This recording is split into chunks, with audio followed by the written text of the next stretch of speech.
Hello friends, अस्सलाम वालेकुम। Welcome to expose factory. दोस्तों, उम्मुल मोमिनीन हजरत खतीजा रजी अल्लाह अन्हा नबी आखिरुज़्ज़मा हजरत मोहम्मद सल्लल्लाहु अलैहि वसल्लम की पहली जोजा थी। आप सल्लल्लाहु अलैहि वसल्लम का हजरत खतीजा रजी अल्लाह अन्हा से मोहब्बत का ये आलम था कि इनकी जिंदगी के दौरान आप सल्लल्लाहु अलैहि वसल्लम ने दूसरा कोई निकाह नहीं किया था। आप सल्लल्लाहु अलैहि वसल्लम हजरत खतीजा रजी अल्लाह अन्हा के बारे में फरमाते हैं कि इनसे बेहतर मुझे कोई बीवी नहीं मिली। उन्होंने ईमान लाकर उस वक्त मेरा साथ दिया जब कुफार ने मुझ पर जुल्म सितम की हद कर दी थी। उन्होंने उस वक्त मेरी माली मदद की जब दूसरे लोगों ने मुझे इससे महरूम कर रखा था। इसके अलावा उनके बदने अतर से मुझे औलाद की नेमत से सरफराज किया, जबकि मेरी किसी दूसरी बीवी से कोई औलाद नहीं हुई। बाद में मदनी हयात मुबारका में एक और साहबजादे सैयदना इब्राहिम अलैहिस्सलाम पैदा हुए थे, जो कि मारिया रजी अल्लाह अन्हा से थे। हजरत खतीजातुल कुबरा से आप सल्लल्लाहु अलैहि वसल्लम को बेपनाह मोहब्बत थी। हजरत खतीजा रजी अल्लाह अन्हा निकाह के बाद 25 साल तक आप सल्लल्लाहु अलैहि वसल्लम की अकलौती शरीक हयात रहीं और 11 रमजान हिजरत नबवी सल्लल्लाहु अलैहि वसल्लम से 3 साल कबल वसाल फरमाया। उस वक्त आपकी उम्र 64 वर्ष और 6 माह की थी।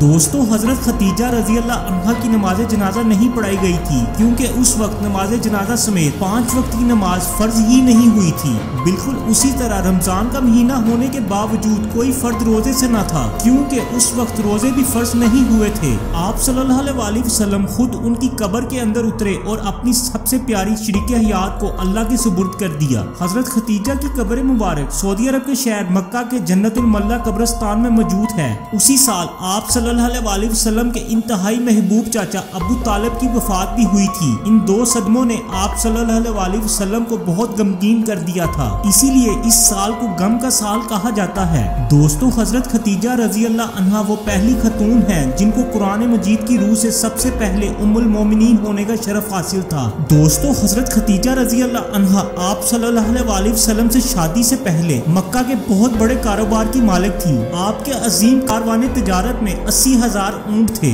जिनके जरिए शाम, यमन, मिस्र की तरफ बराबर आपका सामान तिजारत जाता रहता था। शादी के बाद आपने अपनी सारी दौलत आप सल्लल्लाहु अलैहि वसल्लम के कदमों में डाल दी ताकि इस्लाम के फैलाव के काम आ सके। दोस्तों, हजरत खतीजातुल कुबरा आप सल्लल्लाहु अलैहि वसल्लम से कुर्बत तो रखती थी, इसके अलावा आपने अपने चाचाजाद भाई वर्का इब्ने नौफल से आपके फजाइल व कमालात सुन रखे थे और उलमा यहूद व नसारा से आपकी नबूवत रसालत के बारे में जो खबरें इन तक पहुंचती थी। इन्हीं चीजों की बिना पर आप अपने ज़हन व दिमाग में आप सल्लल्लाहु अलैहि वसल्लम को जगह दे चुकी थी और दिल ही दिल में आप पर ईमान ला चुकी थी और सफर तिजारत में अपने गुलामों के जरिए हुजूर सल्लल्लाहु अलैहि वसल्लम के अखलाक और मोइज़ात को सुनकर इनमें और इजाफा हो गया था। यहाँ तक रिवायात में आता है कि आप इश्क़ रसूल में रातों को जागती थी। एक दिन हजरत खतीजा रजी अल्लाह अन्हा ने अपने चाचाजाद भाई वर्का इब्ने नौफल से इस तड़प का तज़किरा किया तो वर्का इब्ने नौफल, जो कि एक बहुत बड़े ईसाई आलम थे, उन्होंने हजरत खतीजा रजी अल्लाह अन्हा को एक दुआ लिख कर दी और कहा कि सोने से पहले अपने तकिए के नीचे रख लें। आप अपने तकिए के नीचे रख कर सो गयी और रात में ख्वाब में आप सल्लल्लाहु अलैहि वसल्लम की ज़ियारत से मुशर्रफ हुई